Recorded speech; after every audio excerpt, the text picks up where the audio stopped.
this. Just like for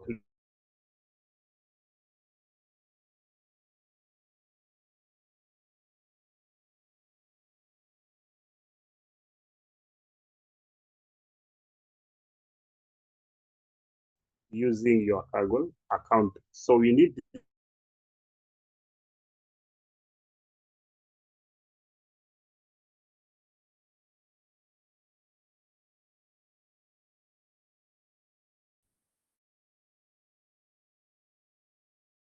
some be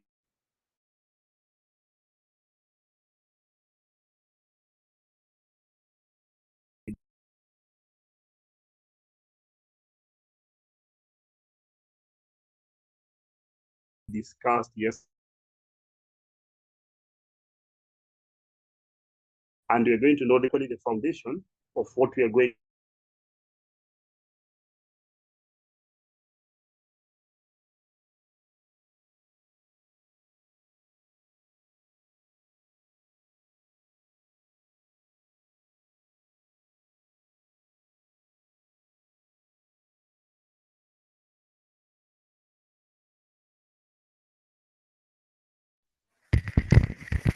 Excuse me, sir, we can't hear you.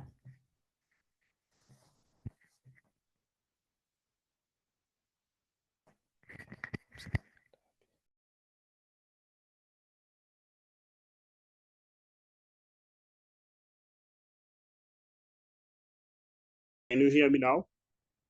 Am I audible? Yes.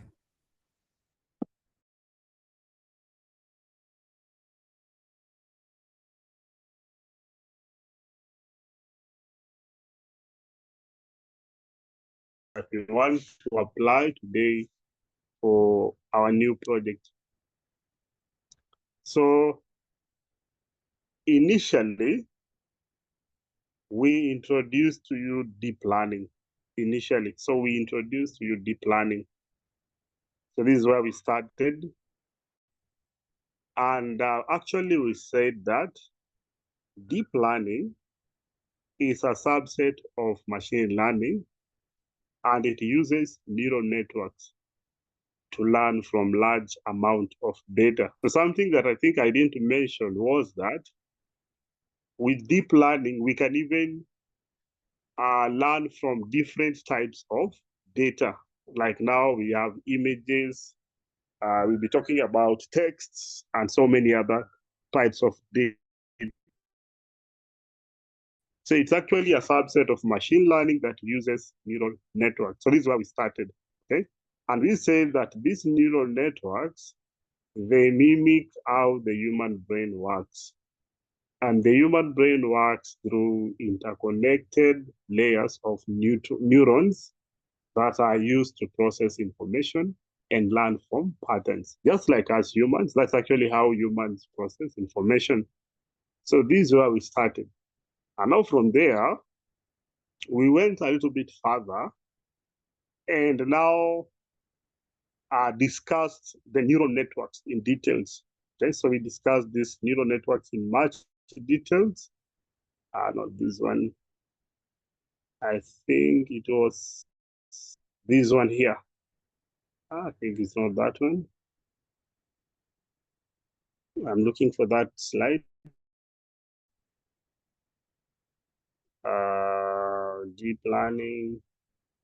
I think I have it on the desktop. Yes, so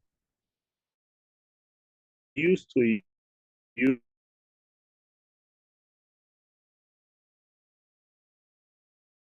deep learning. We introduced to you deep learning and in our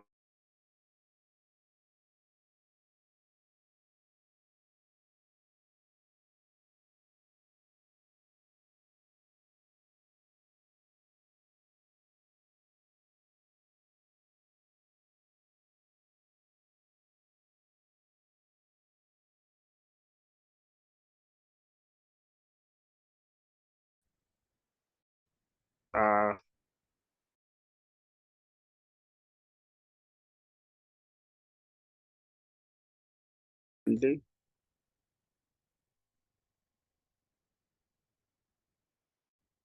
there?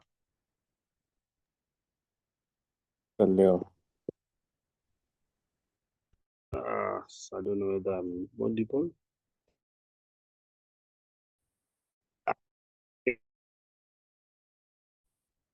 Okay, so we discussed the neural networks. Why are we taking our time to learn these neural networks? Or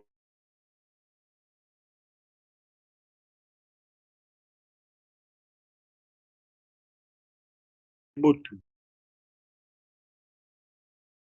to see that the same neural networks are actually used to build AI applications, Jackson.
So kindly confirm that it's now clear. I think I lost my audio there. Kindly confirm that it's clear. Kindly. Right now. It's okay now. I think you are. It's okay.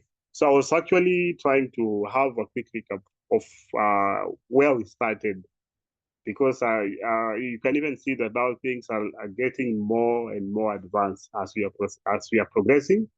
But I wanted us to know that we are just applying the same concepts that we started with. So I was explaining about neural networks. I was talking about neural networks. And basically, I can say that neural networks have powered our modern AI applications like computer vision. So later we'll be talking about GPT models, large language models, natural language processing. All these modern AI applications have been powered by neural networks. So what did we say are neural networks? So we said that in a simple term, a neural network, it's actually an architecture that is inspired by the human brain model, okay? So it's actually mimicking how the human brain works.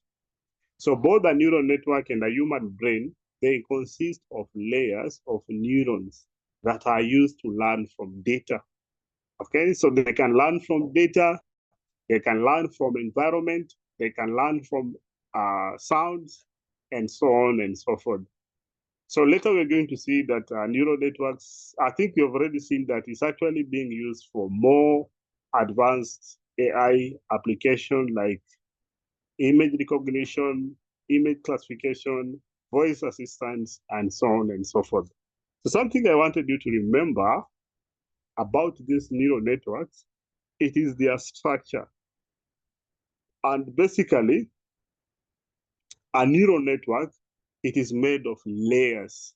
So if you're told to give the structure of a neural network, please, you can just answer in a simple term like we have an input layer, and basically an input layer, that is where we receive information. We receive data using an input layer, okay?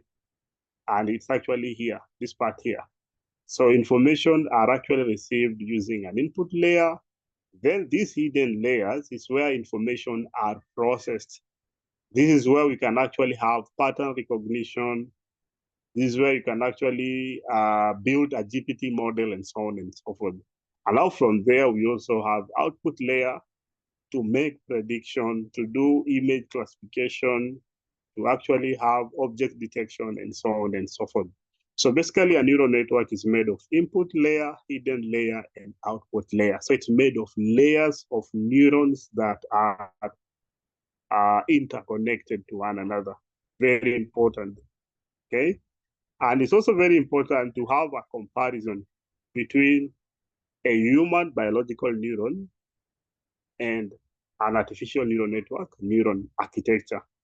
So they are very similar actually, because for both human and a neural network, artificial neural network, they receive information from other neurons in terms of weights. And now these weights, we can now do a summation of them, then we add a bias function, and now using an activation function, we can move from one neuron to another neuron, okay? That is important. So basically, as we have been progressing with more application of neural networks, we have been talking about activation functions. So just a quick reminder, we say that activation functions are used to introduce non-linearity within the network. And we actually mentioned that the ReLU, it is used from the input to the hidden layers, and from one hidden layer to another hidden layer. You're most of the time going to work with ReLU. And then both softmax and sigmoid are used as output activation function, where I think we mentioned that sigmoid is when we have two output layers. So when we only have a binary, there are only two output layers, we work with sigmoid. And then softmax is used when we have more than two activation function, okay? We saw the loss function. I'm sure now we've been training neural networks, we've been seeing that we are calculating the losses so that now we have an optimization. So we normally calculate the losses of within the network. I'm sure we saw that one even yesterday. We were seeing the loss function and the accuracy. So if you're working with the regression, the loss functions, we said they are calculated using the mean squared error or the mean squared percentage error, okay? Then for classification, we said we normally use the cross entropy loss function. Very important. So they are used to determine the losses. If you actually compare with what we did yesterday, we were actually getting the losses. During the training, if you're seeing my notebook, we were calculating the losses. And you see these losses here. So these losses are determined using the loss function. So from this loss now we can optimize, we can use an optimizer to reduce this loss. I hope you can see now we are reducing the loss with an aim of increasing the accuracy. Okay, so that is actually we say how a neural network learn, by reducing the loss and then increasing the accuracy. So we mentioned about loss functions, We also mentioned about optimizers. I'm sure now we can confidently say that an optimizer, it's something like an algorithm that adjusts the weights to reduce the losses. And the most popular optimizer here we saw was Adam. Very important.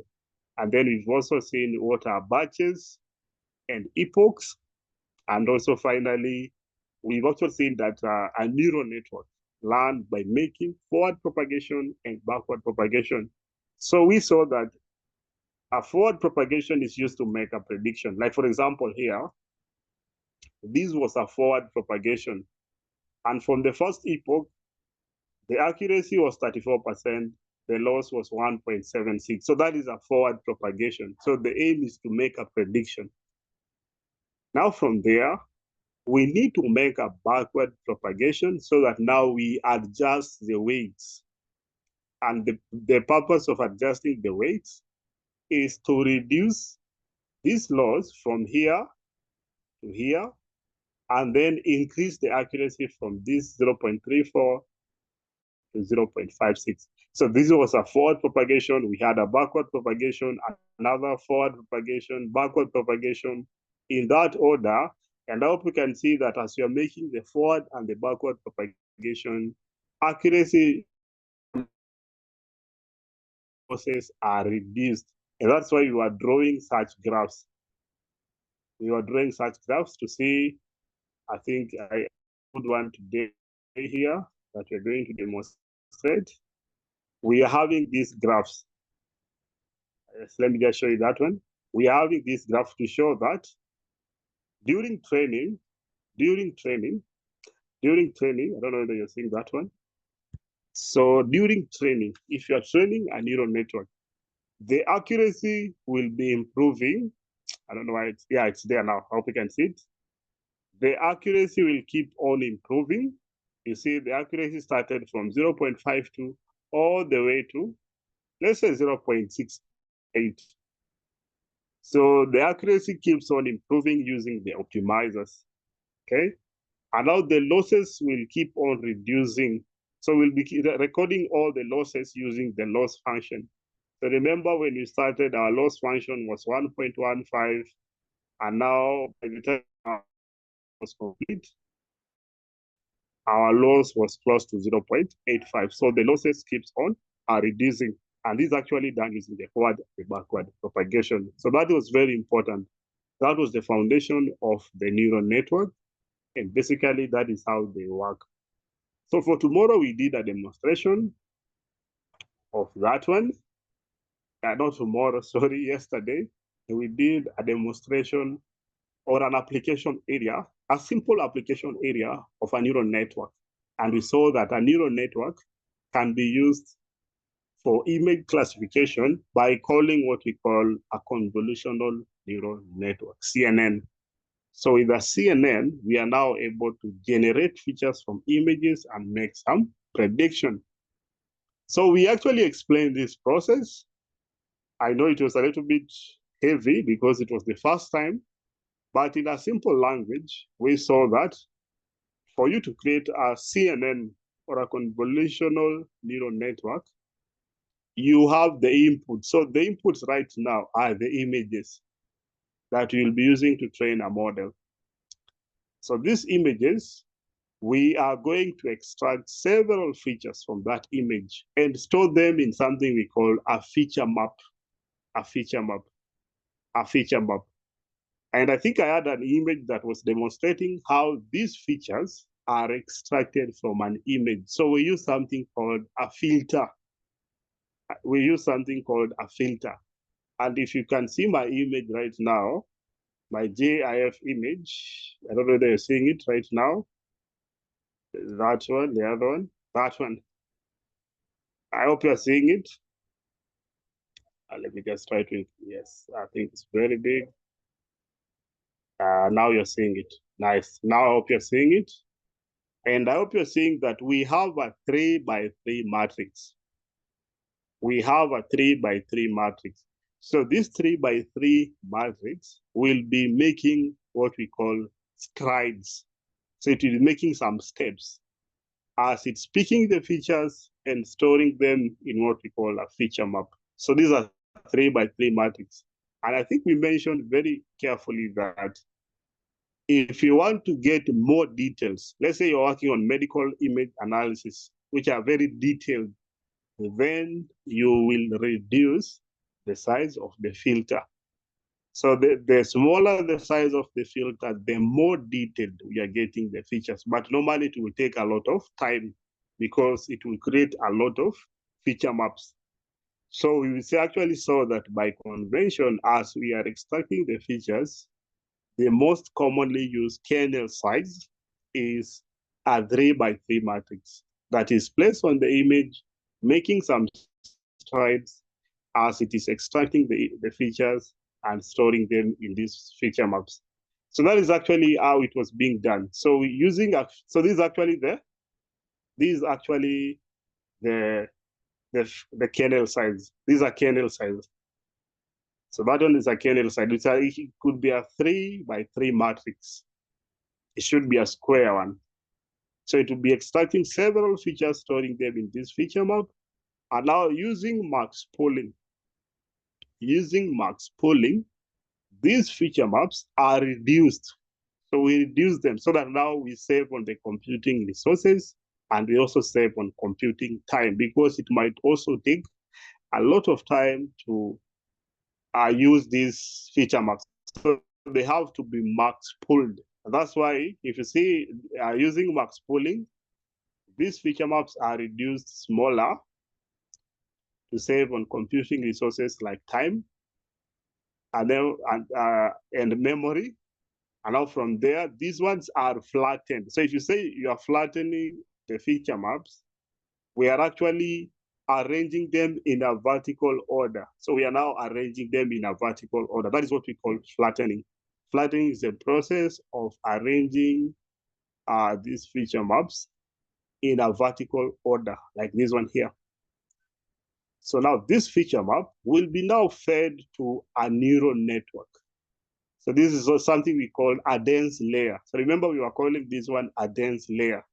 A dense layer. So it's actually a dense layer that is receiving different feature maps from our convolution process.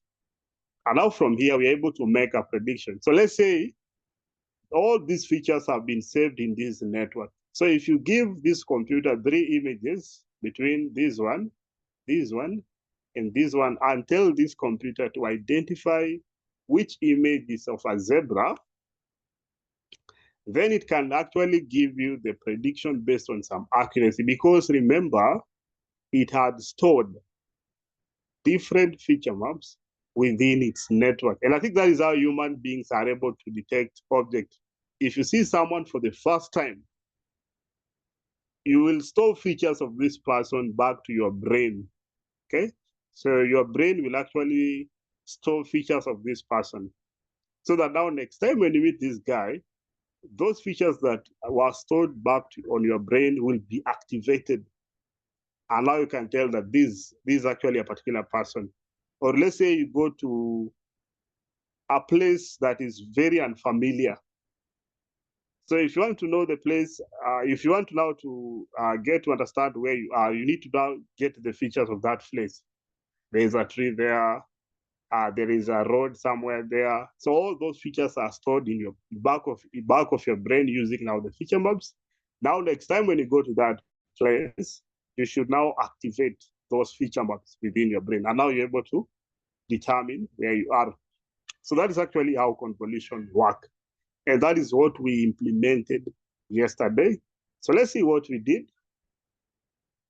So we started by importing these libraries. So we imported TensorFlow, because within TensorFlow.keras, you have datasets. So this is where we downloaded our CIFAR10. Layers is where we were actually building the convolution layers, the dense layers, the output layers, and now the models to do some evaluation and so on and so forth. And then for Matplotlib, we say this is a library that we used for drawing some visualization. I'm sure you're drawing a line graph to see how our model was learning. So from there, just like we were doing machine learning, now here we need to load our data set. So the data set we are loading, they are image data set. So yesterday it was a little bit simple, because all the training images and the training labels were already pre-processed. So they're already pre-processed. So the training images, training labels, testing images, testing labels, we were getting them from this data set. Then we were locating CIFAR10, then we were loading that data, okay? So we actually mentioned normalization. And I think you said normalization is very important, because it is actually getting each pixel within that image, okay? So for you to do normalization, basically you need to take your image, then you divide it by 255. And then now we specified the class name. So these are like the outputs we are targeting. So we are actually saying that by the end of this convolution, or by the end of this training, our model should be able to identify an airplane, to identify automobile, bird, cat, deer, and the other 10 classes. So we are using CIFAR10. So our target is to make prediction on the 10 classes that we provided here. We say this is optional, but it is used to see whether the labels, you see every images has their labels. I hope you can see. For every images, we have their labels. For every image, we have a label. So we just wanted to confirm that the labels were done properly. They were done properly. So, and we were displaying the first 9 images, and they were here. So we are seeing these are frog. So it looks like the label was done okay. This is a truck. This is also another truck. We have a deer. We have a automobile, another automobile, and a bird, a horse, a sheep. And something I mentioned is that there are companies that does this job. A good example of this company is like Sama or Remote Task. They were a company that was specifically taking the contract of doing data labeling, or sometimes it's called data annotation. So you're trying to annotate a label to a certain image. Because later now, after doing that data annotation, this data will be now trained to a machine learning model, okay? So that was the first thing we did. Now the second phase was now the convolutional layer, okay, that I was explaining, the convolutional layer, okay? And we said that our model, we are calling from these models, we are building a sequential model. That is very important. So we said that deep learning are sequential models. Why are they sequential models? This is because they are built in layers. So you even check my image here, we have this layer. From this layer, we go in a sequential fashion to this layer here. From this layer, we go to a sequential fashion to this layer, to this layer, to this layer, until now we make an output. So it's actually a sequential layer, a sequential model, where each layer goes in a certain sequence. So we start with the feature map layers and then fully connected layers. I hope you're seeing that one. So that's why the first thing we did, we say that our convolution layer, it is a sequential layer. So therefore, we have a list of layers. So our list started here and our list ended here. Okay? So the first layer, let's now learn this one here, very important. The first layer here that we mentioned yesterday, we actually said that this is a convolutional layer that is focusing on a 2-dimension image. So a 2-dimension image. So a 2-dimension image has length and width. Length and width. So that 2-dimension image, we should specify its input shape. And I think we said that those images were of 32 by 32 pixel and they were colored. So if they are colored, we need to pass here 3 for the red, green, and blue combination. Now from there, this is an input layer. So our activation function, we said it will always be ReLU.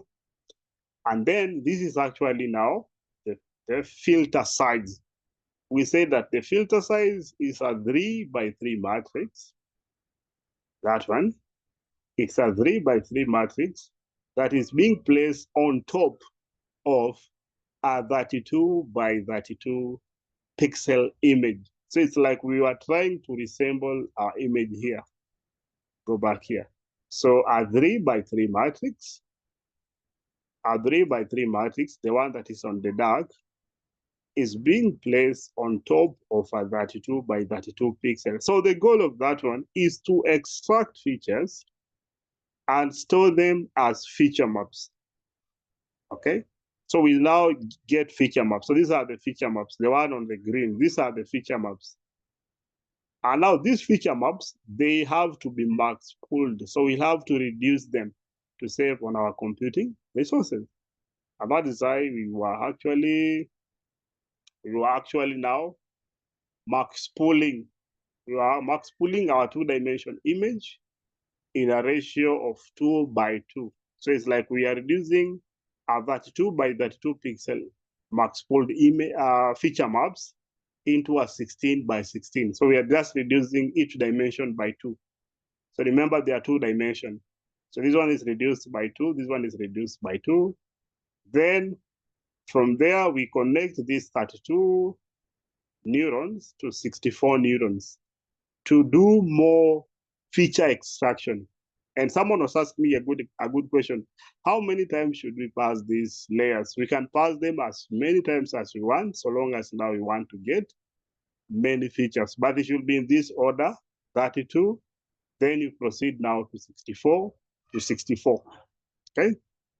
You can even say from 32, I can pass it to 64. From 64, I can pass it to 128. It doesn't matter. Okay? But now, most of the time, the filter size is 3 by 3. The activation is ReLU. Then from there, we did flattening, whereby now all the feature maps were being arranged in an vertical fashion. We now introduce the dense layer, and now we provide output layer. So that was the most important part there. How do you build a convolution layer? Very important. From there, we mentioned about compiling the model. So to compile a model, you just need to specify which optimizer you're using, which loss function you're using,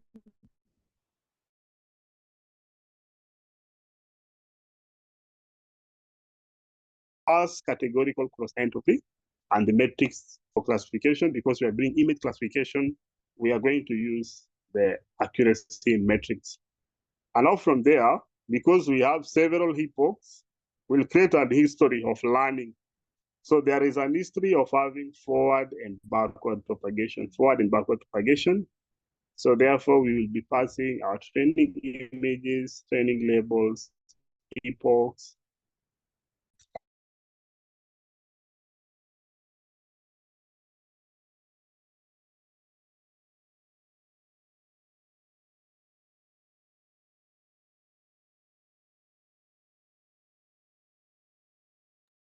Hello? Hello there. Jackson, are you still losing my audio? Can hear you. Okay, thank you. So we will allow building an history. So this history will be having forward, backward propagation, forward, backward propagations. So to make an history, just take your model, put the training images and the labels, and then for validation, you put the testing images and the testing label, and then you specify you are going to do this one in 10 iterations. So if you increase the number of iterations, then you are later going to improve the model accuracy. Okay, so we did our 10 iteration, and I hope you can see that based on the forward and backward propagations, our accuracy started from 0.34 all the way to 0.77. And you can see, contrary, our losses started from 1.7, which was very high, to 0.63. So our losses kept on reducing. And that was actually as a result of using the Adam optimizer. Then from there, we make your evaluation to get your model performance. We saw that our model was 72% accurate. We only had 10 iterations, so it was scoring 72%. And I hope you can see that our training accuracy started from 0.34 all the way to close to 0.8, okay? And for validation, started from here all the way to here. So this distance is actually how we measure overfitting. We'll be talking about it later. And now we wanted to predict now new images. We wanted to predict new images yesterday. So something we kept into our mind was that our model was trained by 32 by 32 pixel images that are colored. That is something we know. So anytime we want to predict a new image, we were supposed to pre-process that image so that it fits the description of our images that we use. Okay. So for us to make a prediction,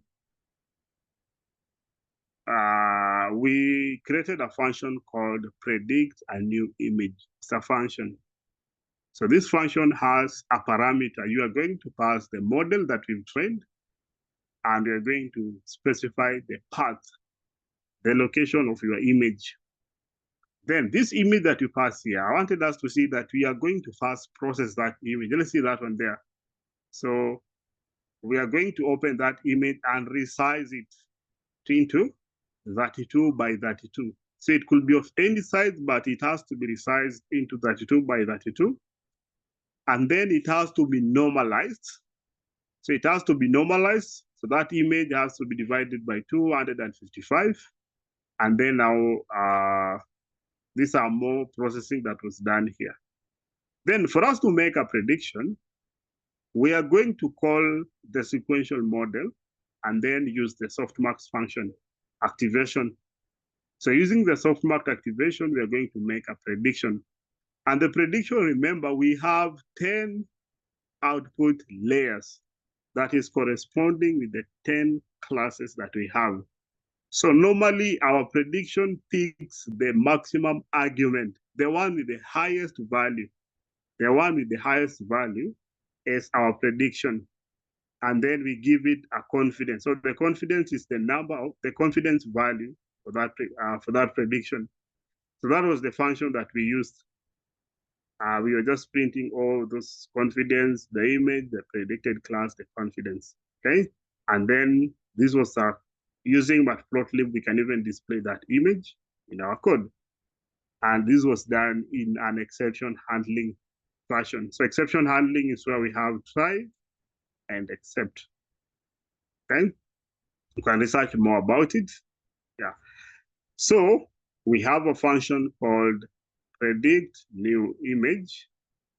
And this new image, we pass the model that we have trained and the path. I think this one, we had not run all the other cells, but now from here it was working. So let's say if I uploaded the image of a cat, our model was saying that that was a deer. So that one was, this is actually how it is saying that image. And it's saying it looks like a deer, which was wrong because our model is 72% accurate, okay? But in other cases, let's say I uploaded the image of a horse. It was saying, actually, this is a horse. I can see it's a horse. And my confidence is 95.28%. And now we did other images like airplane. We're saying that is actually looks like an airplane. And my confidence is 99.06. So we're actually seeing that with convolution, it is actually now the foundation of building machines that could detect features from images. And now later, going now, if you now provide new images, it's actually able to recognize these objects. It is able to classify that the image that you have uploaded here, I can classify that image as an automobile. This one, I can classify it as a plane. So you can even try more images by just uploading the images here. So the images has to be uploaded here for you to make your prediction. So that is basically what we did yesterday. The notes, we are going to share everything after this session, the recorded session, all these materials after the session, okay? Now, this one is what we did yesterday. I wanted to go through it in detail so that we, maybe if there's something that we rushed, I hope now it makes sense. Any question up to there? Any question up to there? Before now going to our new area, any question up to there? Maybe an area that was not clear? Starting with the most important part is this layer. That's the most important part is this layer here. The one that I'm displaying right now. This one's here. Yeah, this one here. Okay? This is the most important part. It's called the convolution layer, where you're building a layer that will extract features from image. And if you're doing that one, you need to know the shape of that image and the filter size that you're using, which is normally 3x3, the best one to use. So for today, I think I'm also having a very good question from is it Jackson for the last images. You have, yes, I have them in my laptop. So I have them in my laptop. I have these images in my laptop. These ones here. I was just uploading them here. So let's say you see every time you close a notebook, it refreshes. So it refreshes the drive. But these images, I have them in my laptop. I was uploading them here. Just show you a horse. I was uploading the image, like for example, this was the horse.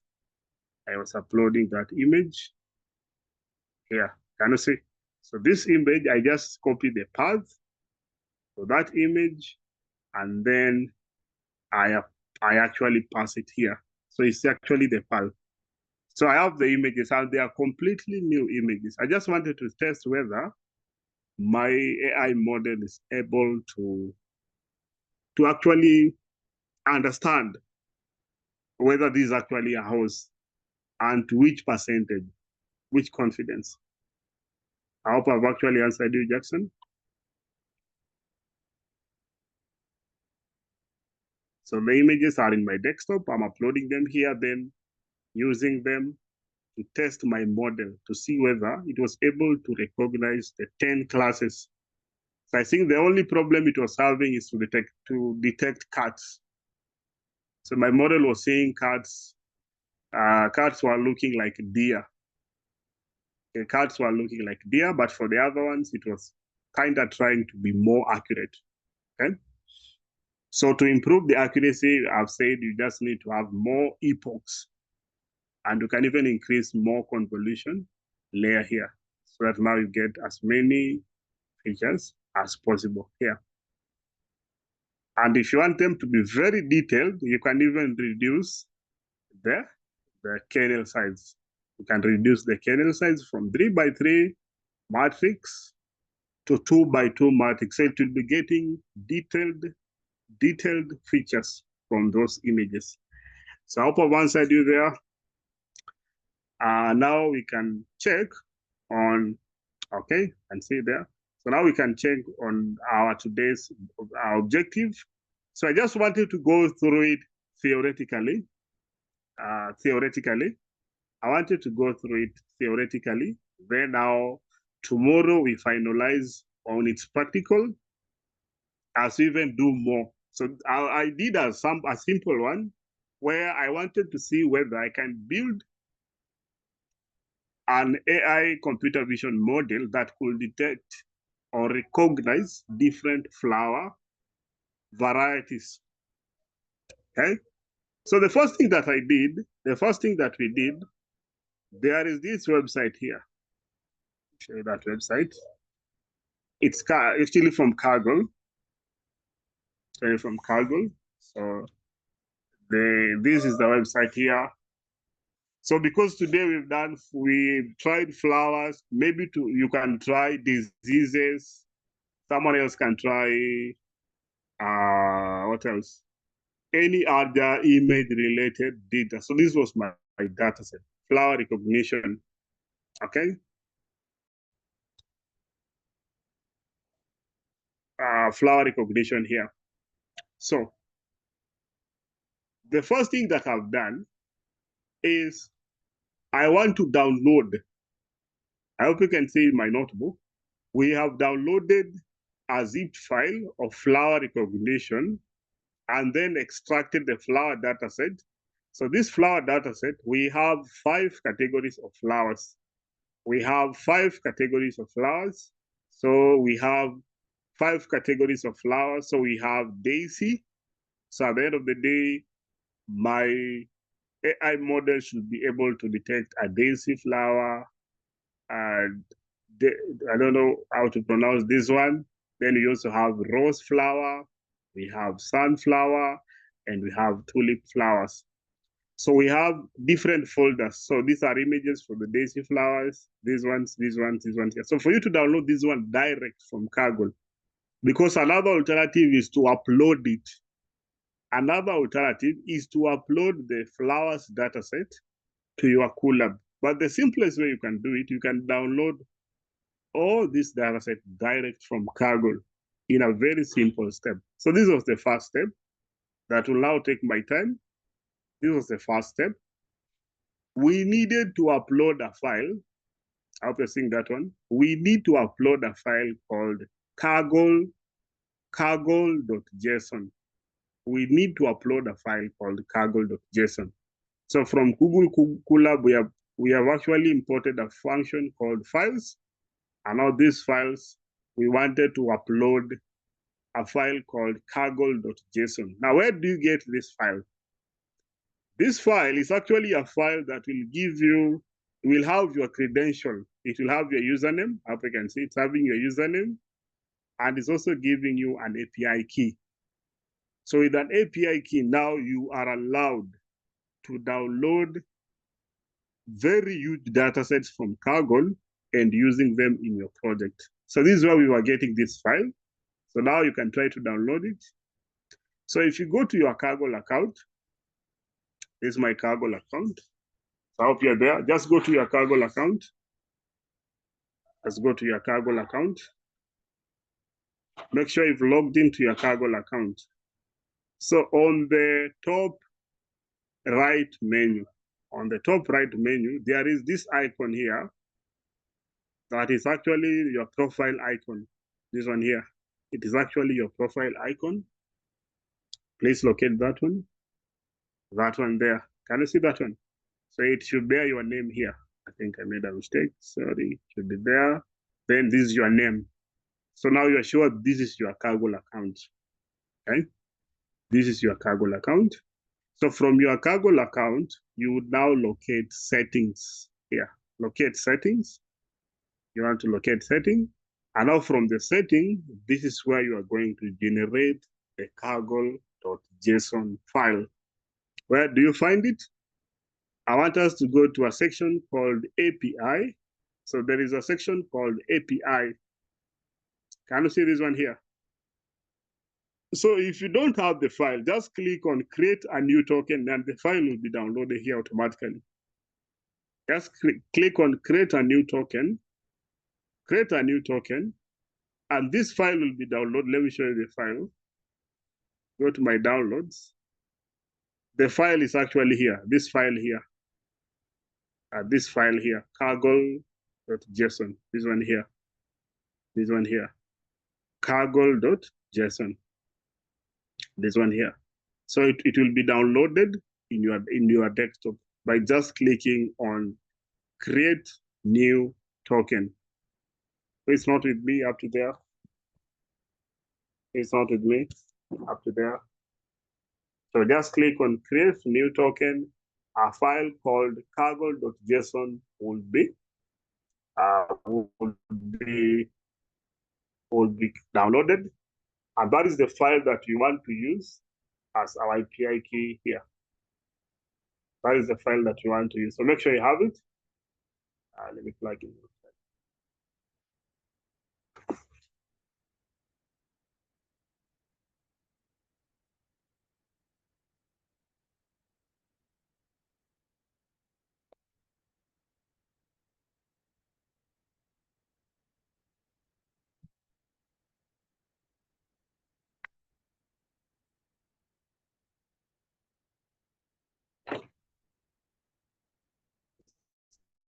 So are we together up to there? So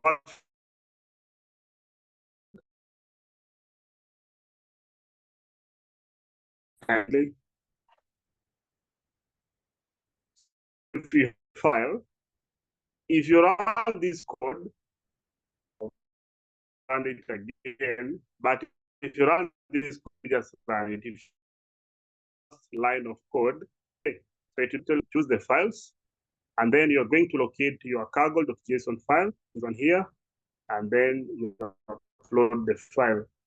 And now this one is kind of trying to authenticate the user. It is trying to authenticate the user that will be downloading very huge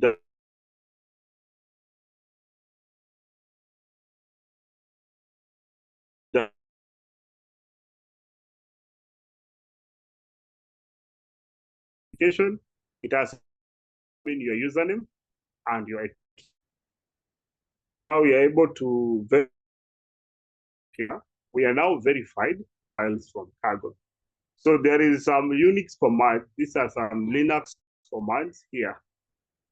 These are some Linux commands. They are most of the time used in servers, but they have a purpose here. For example, this make directory, it is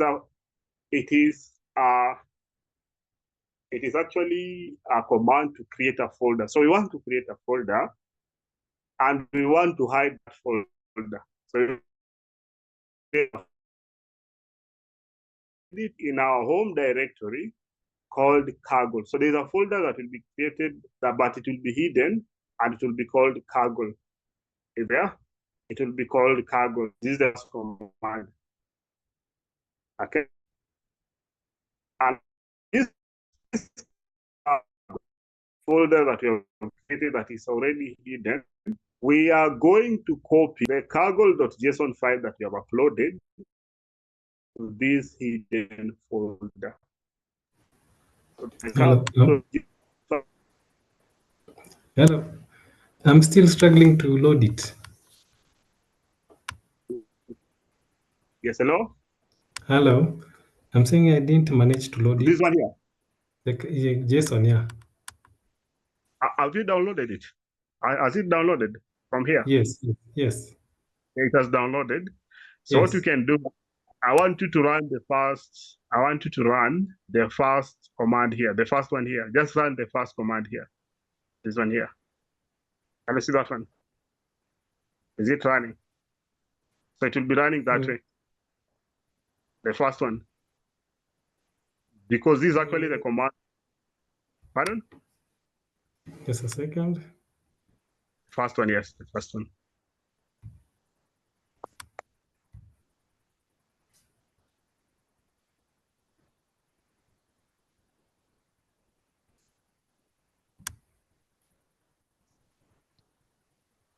So we are running the first one, this first command.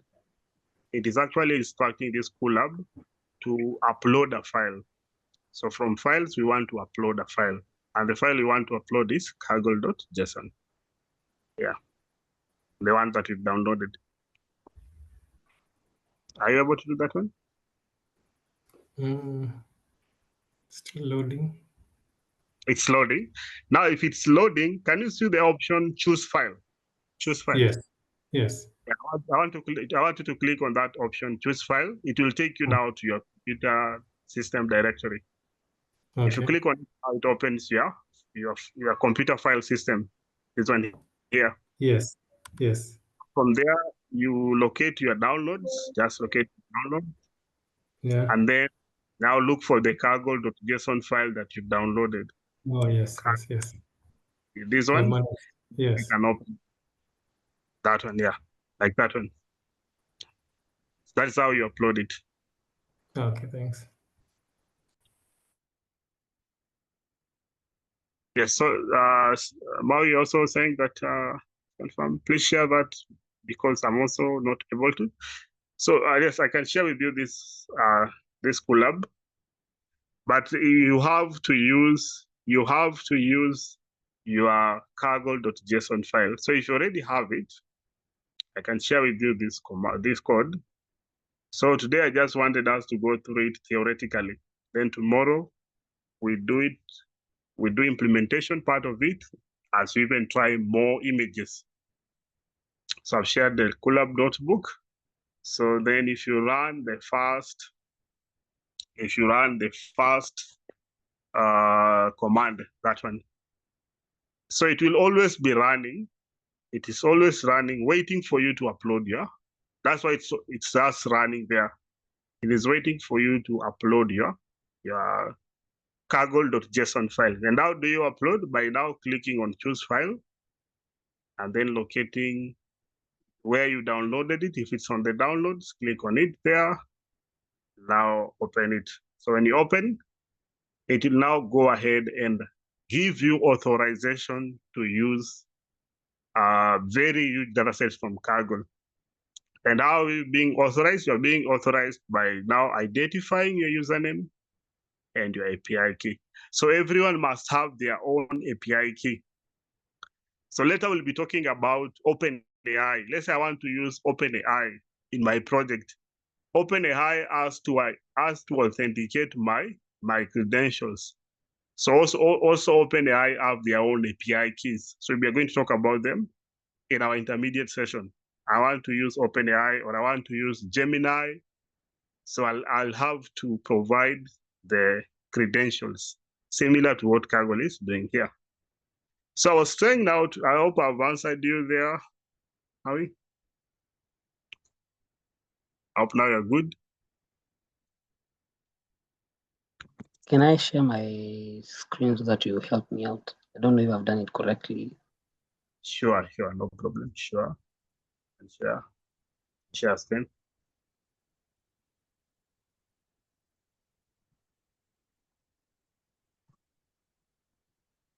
Can you see my screen? Not yet. Not yet.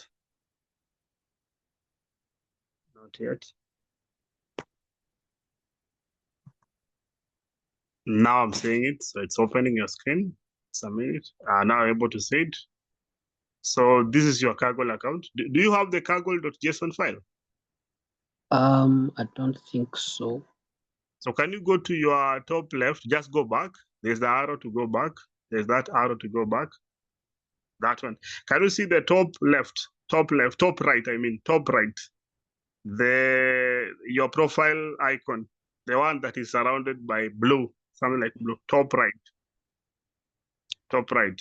After search bar, then that icon. That one there. Yeah, click on that one. Go to settings. Just go to settings. Are you in settings? It's not on settings. Click it again. There you Yes, go. no. Now scroll downwards. There's somewhere called API. Yeah. API. That one, now create a new token there. Yeah. So automatically, if you continue, a file called kaggle.json should be downloaded. Can you see it now? Yeah, save it. You can save it somewhere, you can locate. Yeah, now I can see it's already there. Yes. So that file will actually authenticate your Kaggle account. So now if you go back to the project, we just need to upload that kaggle.json file. So it was the flower, I think it's the other one, flower classification. That one, yeah. So just open the first one. Just run the first notebook there, the first cell, that one. So click on that one, the first one. Run it, run anyway. Yeah, just run anyway. Run anyway. Yeah, so can you see now the option to choose files? Then click on choose files. Now locate where you saved it. There you go. That one. Then open it up, and then you're good to go. Perfect. Open. So now we have authenticated your official name and your API key. Something similar that we're going to do later with platforms like OpenAI, Google Gemini, the rest. Perfect. Thank you. Okay. So now I was trying to talk about the second part. There's actually some Linux commands. There are some commands that are used in servers. They're normally called command line interface. They are Linux command, but they are very, very simple to understand. There are only 3 lines. So I was explaining the first one. Can you see my screen? Yes, the first one, we are creating a folder using the command make directory. So remember, in Linux servers, folders are called directory. So we want to make a directory, but this option P, we want it to be hidden because it will be storing sensitive information like our API keys, which are very sensitive. So we want to make it hidden. It will be stored in our home directory, and we are going to call that folder Kaggle. That is what we've done, the first command. So we have created a directory called Kaggle. It is hidden. Then from there, the second command here, still a Linux command, we want to copy the kaggle.json file that we have uploaded. Remember, it has our username and our API key. So we want to upload that file. We want to copy that file to the Kaggle folder that we have created. Remember, it is still hidden. So we have copied this file here. And now the last command is actually saying that change mode. So this change mode means that we want to change the permissions. We want to change the permission of this folder, this file, which is located inside Kaggle. So we want to change the permission. Inside this folder, there is a file called kaggle.json, the one that we had copied. So by specifying 600, remember there are several permission codes, but if you specify 600, you are giving it read and write permission. You are giving it read and write permission. So we are able to read information from this kaggle.json. That is actually the commands we wrote in Linux. Okay, we wrote in Linux. So we created a folder, we copied our file to this folder, and now this file we gave it the read and write permission using the chmod command, the change mode. It is actually a command very famous in Linux for giving permissions. Giving permission. So you can provide permission, you can deny permission using that command. So that is actually what we have done here. There you go. Now from there, using Kaggle dataset, we want to download using this option D. So you want to download this using this option. And remember, this is the link to where those images have been hosted. So if you want to know where this link, I got this link, I got it from here. It should be from here. If you go to Kaggle, this is the data set you want to use. So if you go to download, the link is actually here. This link here. So from here, all the way up to there. So that is the link that we are using to download the images. So if I can even paste it here, it's the same link. How we can say from Kaggle datasets, we want to download the dataset from this link. Then later, as we are downloading the dataset, we want to unzip it, this folder, and then the folder that we want to create will be called the flowers dataset. So if you run this link, which is very, very simple, if you run out this link, using your API key, those images will be downloaded from this zip file called flowers recognition.zip. And then we are going to extract a folder from this one called flowers dataset. That's why if you go to now your files, you should see flowers recognition.zip. And now from there, after extracting, now we have the flowers dataset. And now from the flowers dataset, there is a folder with our flowers where we have daisy, not easy to pronounce this one, but also we have roses, sunflower, and tulip. This could be a very similar application to X-ray images. So we could have X-ray images for pneumonia, breast cancer, brain tumor, yeah, any X-ray images that you have. So you can actually store them in this manner. So now the computer could detect whether an X-ray image of this condition, this other condition. So that is actually how I want you to see the project that we are trying to implement. Yes, so any question up to there, because those were the most complicated parts. Getting your JSON. When I ran that, Yes, a question? I ran that Yes. that command, it gives me something like the flower recognition zip. It says skipping found more recently local copy. Use force to force download. replace flower, dataset flowers, daisy, and all that. So when if I am to like say yes, does it mean I'll be getting a different kind of modified copy rather than the one you're using right now? Because that's what I would suggest. Yes, you can try. Yeah, remember, maybe it's trying to. It's already. pardon.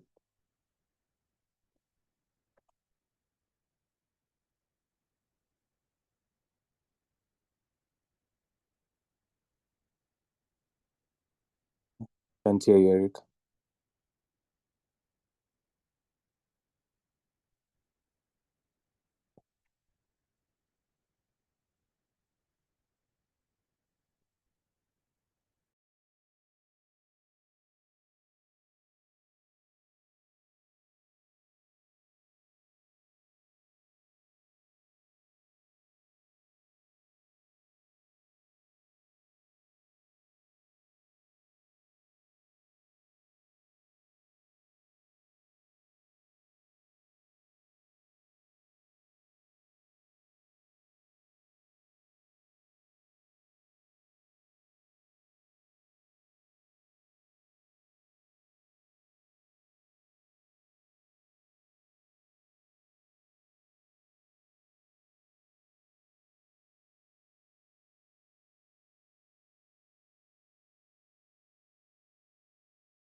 Yes, hello guys. Hello, are you there?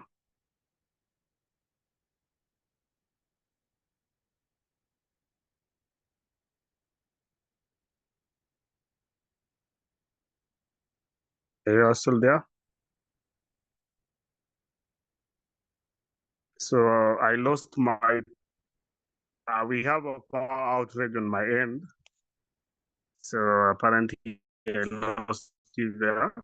Sorry for that one. Yes, so just like I was trying to explain out the process of downloading huge datasets, huge image datasets from Kaggle, huge image datasets from Kaggle. Sorry for that interruption. Sorry, just share my screen. Yes, can you see my screen now? Able to see my screen?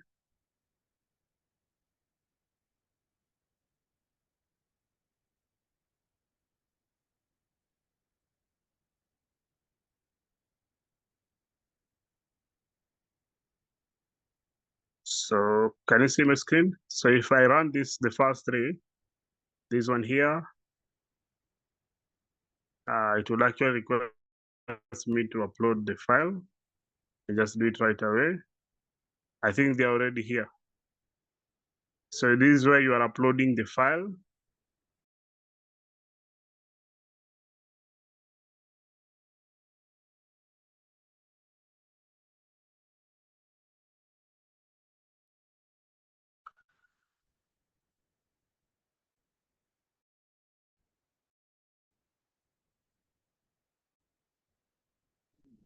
Then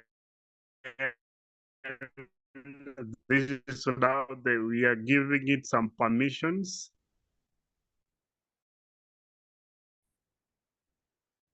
Using this Unix commands, we are giving the permissions.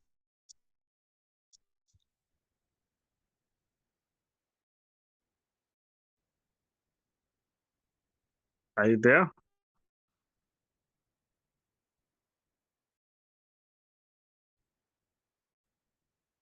So downloading the data set. Tomorrow, I wanted us to start from the data argumentation. So that is where we want tomorrow. So right now we have some images that were used. So we mean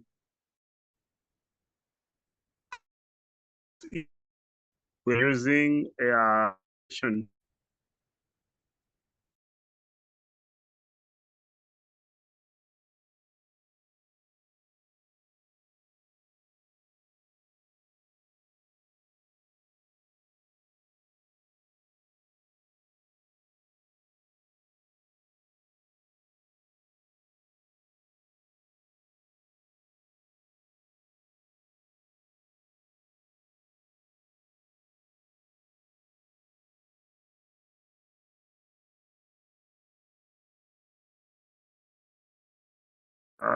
really sorry for those interruptions.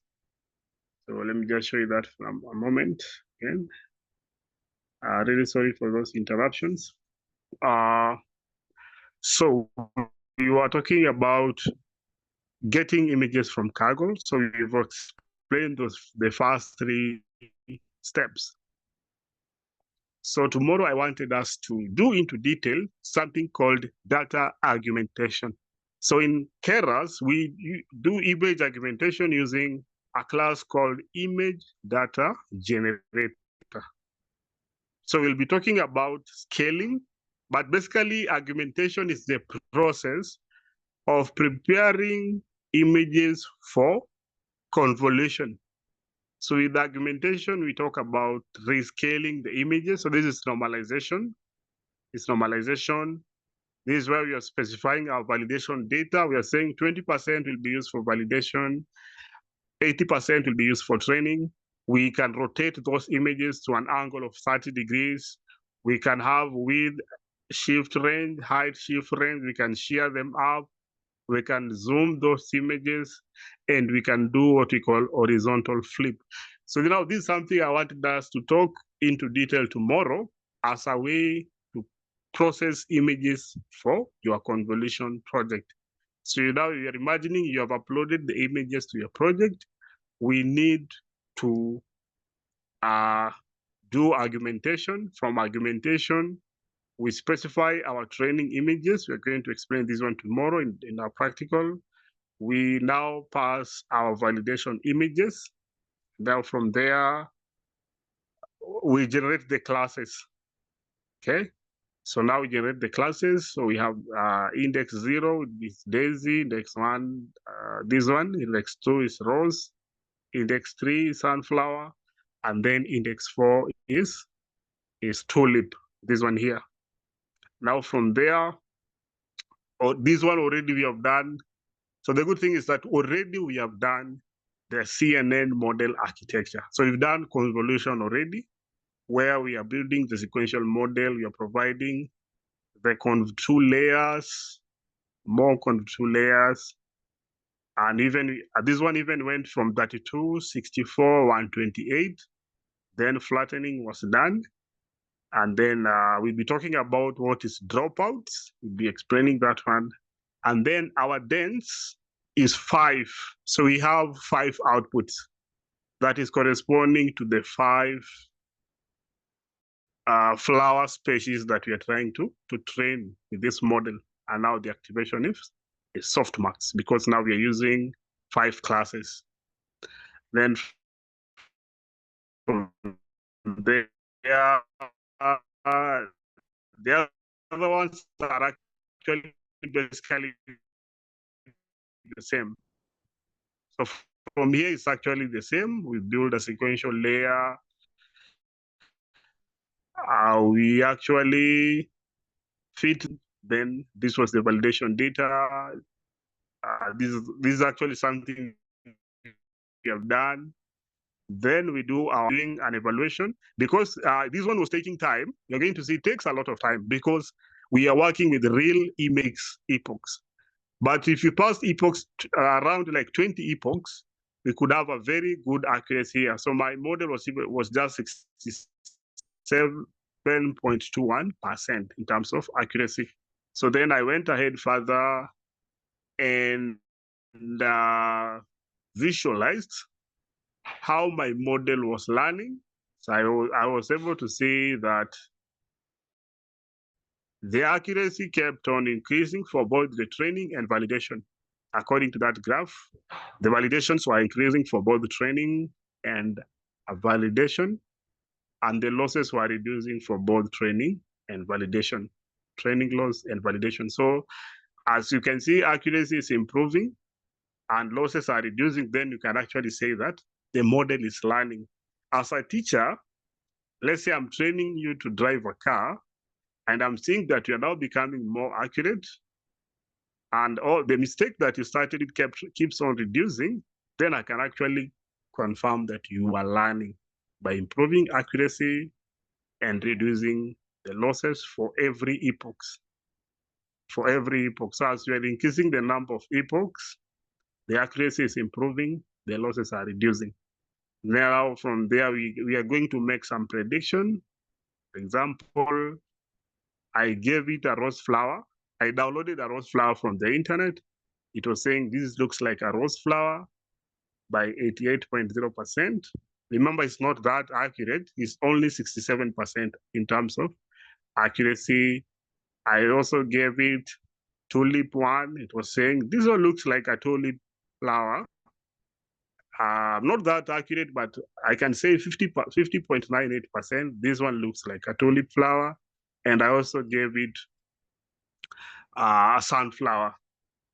And it was saying that this one looks like a sunflower by 83.18%. So this knowledge it gained after being exposed to images of sunflowers, images of tulip flowers, images of rose flowers. So after exposing the model to all these images, now it's able to identify different objects So this is why I was downloading the images. I was just downloading a rose flower.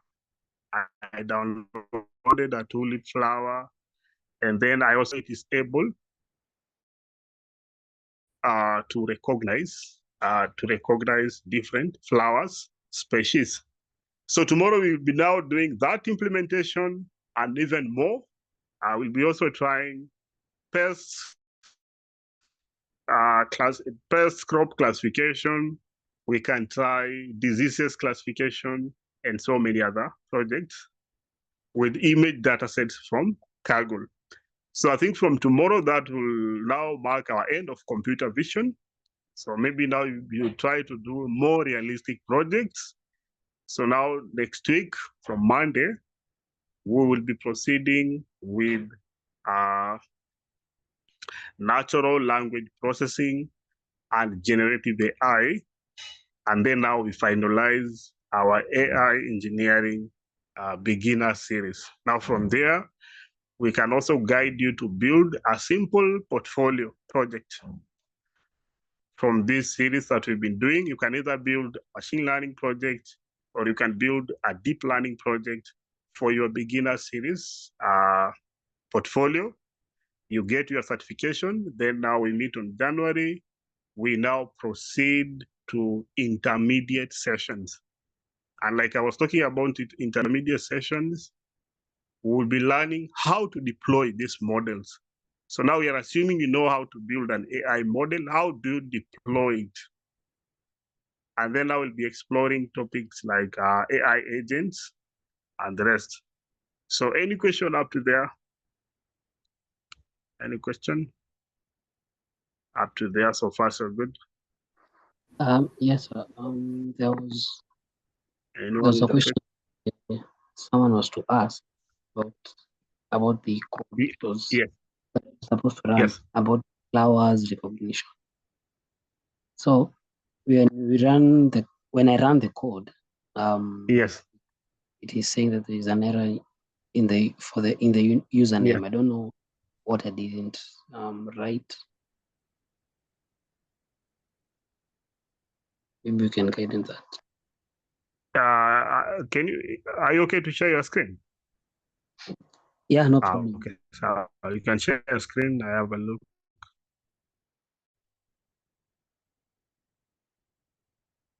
Okay, so you can share your screen.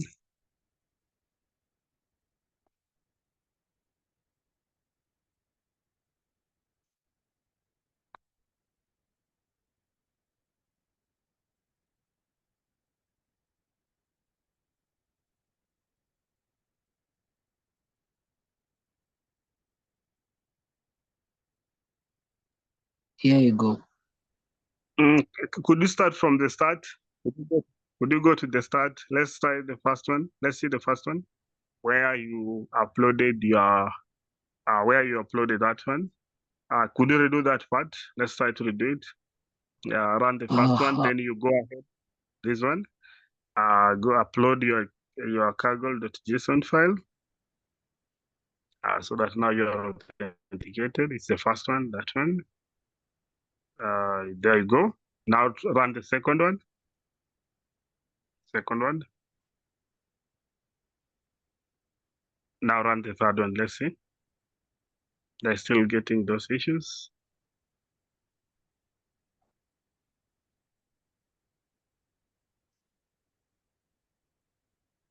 It's trying to unzip the folder. Looks like you're good now. Yeah. Yes. Yeah. So maybe what you. I've done, I've just refreshed it. Maybe the username and the API key memory were Okay. lost at some point. So you can just refresh and proceed. Okay, thank you. Okay, you're welcome. So anyone else with an issue or a question? Anyone else with an issue or a question?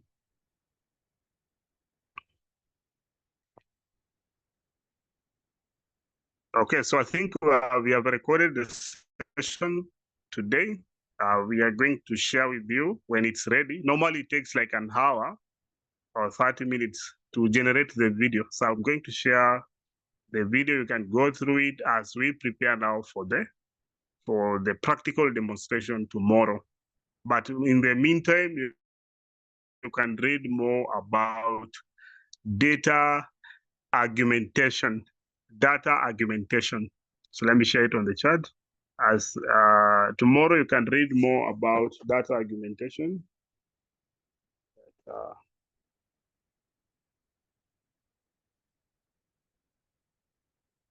So I've shared with you that one, so you can read more about data argumentation. It is the process of processing a new image before now applying convolution. So we can see how data argumentation is done. We'll be talking about zooming, rotation, scaling. We can stop there for today. Let's meet tomorrow. We finalize on computer vision by now implementing a real world custom image. So that one, have a good night. Let's meet tomorrow. Bye-bye.